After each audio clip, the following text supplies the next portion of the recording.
আজ বাগদেবীর আরাধনা। আগরতলা শহরে উমাকান্ত স্কুল সহ বিভিন্ন শিক্ষা প্রতিষ্ঠানের ছাত্রছাত্রীরা বিদ্যার দেবী সরস্বতী পূজায় ব্রতী হয়েছে। রবিবার সকাল থেকে ছাত্রছাত্রীদের ব্যাপক ব্যস্ততা পরিলক্ষিত হয়েছে। সকালবেলা তারা স্নান করে নতুন জামাকাপড় পরিধান করে নিজ নিজ বিদ্যালয়ে যায়। সেখানে পূজায় অংশ নিয়ে তারা অঞ্জলি নেয়। ছাত্রছাত্রীদের কাছে এই দিনটি অত্যন্ত গুরুত্বপূর্ণ, কারণ বিদ্যার দেবী সরস্বতী দেবীকে আরাধনা করতে প্রতি বছর তারা এভাবে বিশেষ আয়োজন করে।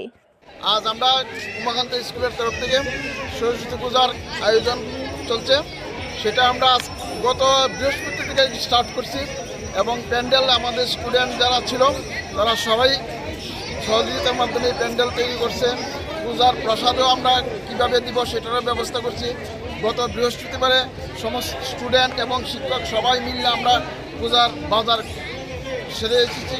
আজকে আমাদের দুপুরবেলা পূজার প্রসাদ বিতরণ করা হবে এবং সেটা ফ্রাইড রাইস এবং আমরা ফুলকপি এবং আলু দিয়ে একটা ডালনা রেডি করা হচ্ছে।